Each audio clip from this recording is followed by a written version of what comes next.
Hey, what up ladies and gents, it's your favorite Asian robot right here, hopefully your favorite Helldivers 2 content creator, and today we just got a surprise update. We have 2 new weapons in the game.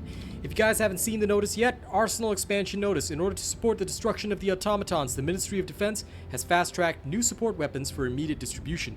The Las-99 Quasar Cannon and the MG-101 heavy machine gun are now available for requisition. Let's check them out, shall we? Okay, ladies and gents, the first weapon that we're going to look at is the heavy machine gun. If you guys have not seen it, the heavy machine gun will cost you 6,000 requisition to earn, and I believe it should be a lower level than the railgun and spear, but I'm just going by the order there, because I'm already level 50, I don't know what level it actually unlocks. However, it will cost you 6,000 requisition, and you may purchase it in your ship management section. Alright, the heavy machine gun has some serious pros and cons that you guys have to be aware about. It looks cool, feels cool, but here are the pros and cons, and of course I will show you a section of gameplay with it. Number 1, the heavy machine gun features strong medium armor penetration. The resupply gives you 2 mags at once, and you can change the RPM to suit your needs. However, it also comes with some serious cons that are not listed here, obviously. The recoil is insane. It is hard to aim at distant enemies. The reload is long and stationary. No jokes about that.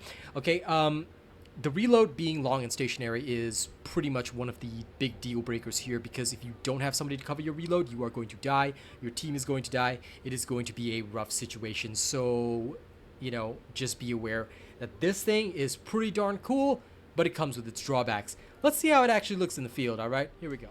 Okay, family, I've just dropped into a level 5 mission just to show off the HMG. The HMG basically has the following firing modes. You can go for 1,200 RPM, 750 RPM, and 450 RPM. In general, I set it at 450 RPM so you guys can see the recoil. Let's do a little demonstration on this rock here. Okay, this is in prone position, and of course when you aim it, there is no reticle. So in third-person mode, there's no reticle. You will actually have to go into first-person mode in order to actually see a reticle.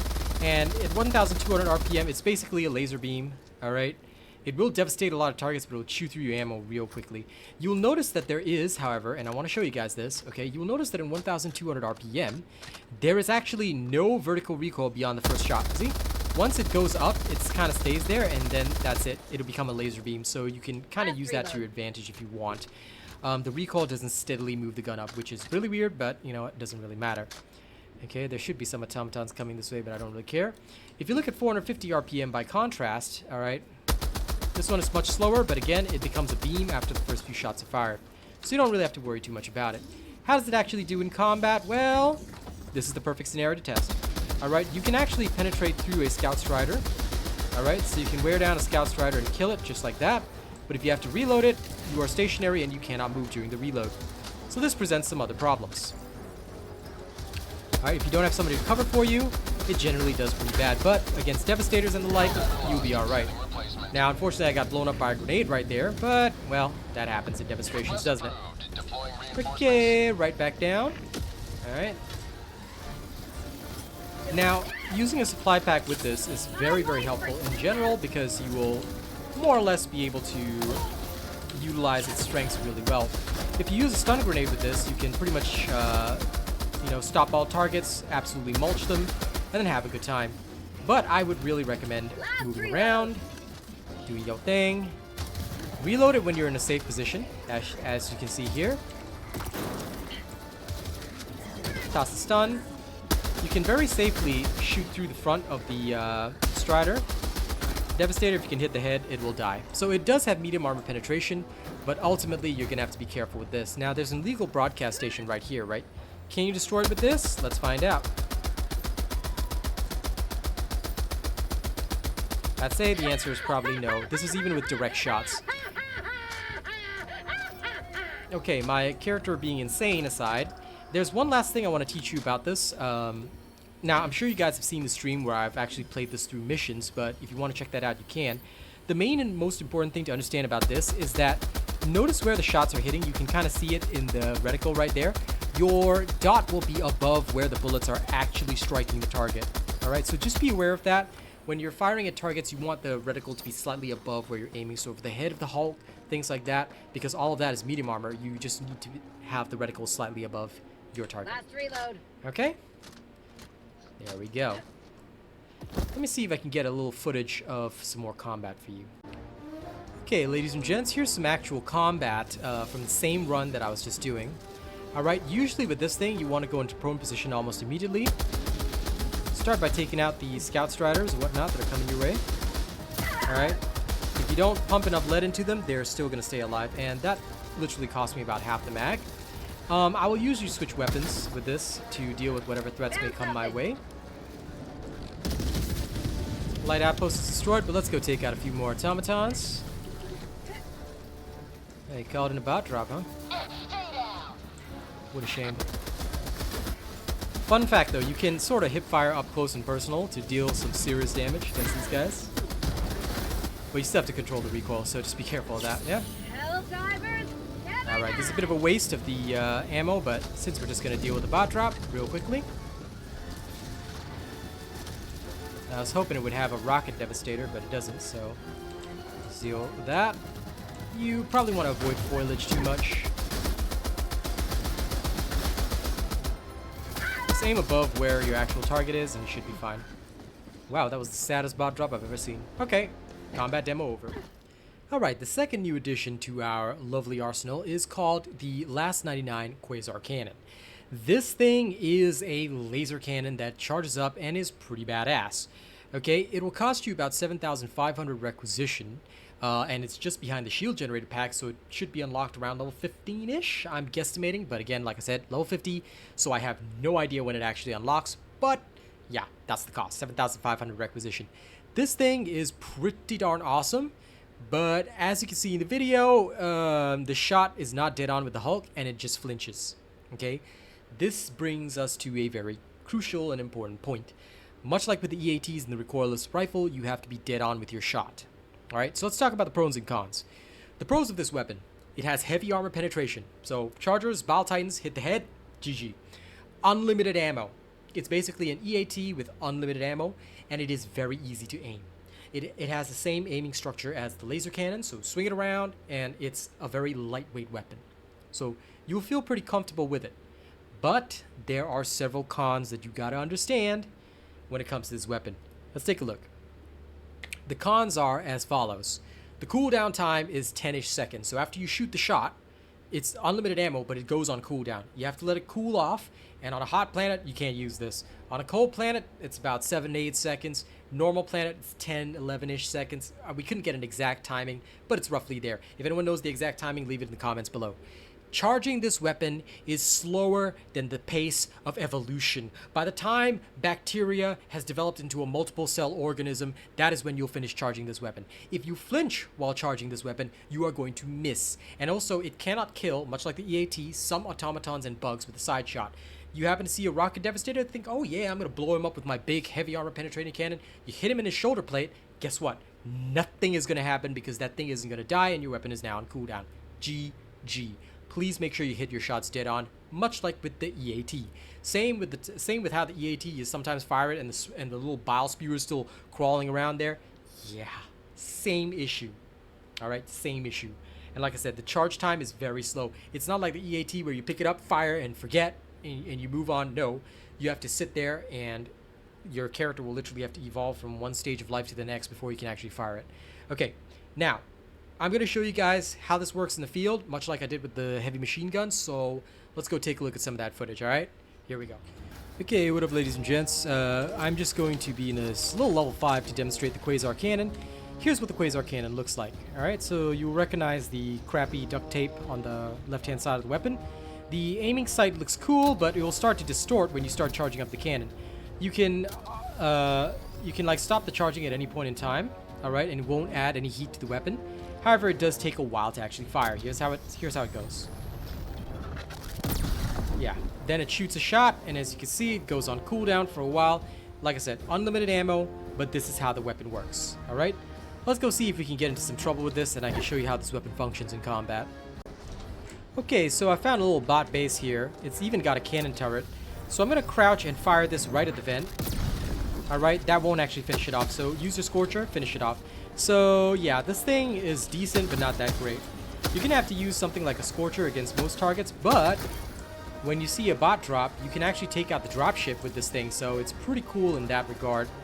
Let me see, where's the bot drop coming in from? Ah, that's where it is. Okay, so I'm charging it up, hit the engine as per normal, and the ship goes down. So this thing can be used in that regard, and again, it's pretty cool. However, because of the charging duration, the bots that are on the ship may not die, especially if they've already started dropping, so be aware of that. Now, there's a heavy devastator over there, which is a perfect example. Alright. Oh, see, the berserkers, ooh, killed by the raider. Nobody saw me die to that raider, okay? Alright. I will totally have to edit this footage out. Just kidding, I'm not going to edit that footage at all. Okay, let me just move around. Sorry, berserkers, please stay there for a second. We're going to have a little bit of fun with you guys. Wow, even after all that. Come on, berserkers, don't be so mean. I just want to show some stuff to my audience. Let's go get our Quasar back, shall we? Since we died so unceremoniously over here. Okay, there's a heavy devastator in there, and what I want to show you is this. The heavy devastator, tough as it is, if you hit it like on its shield, yeah, nothing's gonna happen to it. So you actually have to hit the head or deal with it in other ways. There's a variety of ways you can deal with it, obviously, but this is not one of them. All right. So try a back shot, that'll usually sort you out, and that should be good enough. Okay? But you can take out fabricators with this, so just bear with me a second. Alright. Okay, now that all these annoying bots are done for. Good sir, I'm gonna need you to die for me. Thank you. Okay, fabricators can be taken out. With this, all you gotta do is shoot through the vent. Like so. You don't have to ricochet the shot inside like the autocannon. But that's pretty much it. You can blow up crates, turrets, tanks, all this kind of stuff with this. Tanks take about 3 shots, unless you hit the vent. So yeah, just be aware of that. That's how the Quasar functions. Like I said, it's basically an EAT on a cooldown that you can utilize. Just be sure of where you're actually going to shoot the target, because much like with the HMG, it has problems and issues. Also, this one just has no customization, as you can see. So what you see is what you get. Alright? Be careful when you use it in the field. And that's it for the demonstration. Okay, ladies and gents, you have seen both the Quasar as well as the heavy machine gun. Now, I've got my buds here, and they're going to help me give some thoughts on this stuff, but I'm going to tell you my thoughts first. The heavy machine gun is an interesting weapon, but because of its reload, which is stationary, and the fact that the recoil is really difficult to manage, not to mention when you get bullet flinch from things shooting at you because you need a supply pack, it's not really suitable for automatons. It might be better against bugs, but we haven't tested against bugs. For the Quasar, I'm actually of the same mind. It's better against automatons because you can shoot down dropships and all that other kind of super stuff, you know, but because of the odd angle that you have to fire it at and the fact that you have to sort of get your shots dead on, I feel that it loses out to the autocannon. That's my honest thoughts. Arcane, what did you think of the Quasar? The Quasar, I thought it's very limited, I feel like, but I feel like more towards like big drop ships. It's good for taking those out. Yep. And as for like the bigger dudes, like the Hulks, really do have to be like spot on with your shots. Yeah, pretty much. I think we died a couple of dozen times to the Hulks because we couldn't hit the head. So that one is a bit of an issue for sure. Okay, Nisk, what did you think of the heavy machine gun? You used it a lot tonight. What was your feeling on the gun? I thought it was pretty dope, especially with the fact that with the supply pack, you know, one supply gives you 2 mags, right? That's pretty good. So basically, you're able to have it out damn near the whole time and not run out of ammo. And everything that it can kill is shreds. So I don't know, it's pretty fun to use. I mean, I'm gonna be rocking it for a while. But you were okay with the aiming despite the insane recoil? Yeah, I mean, you know, first-person shooters, like, you know, is something that I'm not a stranger to. So different recoil patterns, you know, if you can get it down, like, get used to it, you know, the difficulty of it really won't be too apparent anymore. You're hearing from a machine gun expert right there. So that's basically our conclusion on both of the weapons.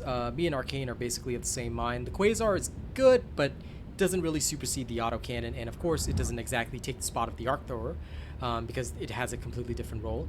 As for the heavy machine gun, well, our machine gun specialist likes it. I personally think the recoil is a bit hard to manage, but hey, if you've got the FPS skills, there you go. Alright, so that's it from us. Enjoy the weapons. Okay, so the last bit of this video is people asking, has the meta for automatons changed? Yesterday I put out a video talking about my 2 loadouts for automatons and whether or not they are top tier. The fact of the matter is that neither of those loadouts has changed.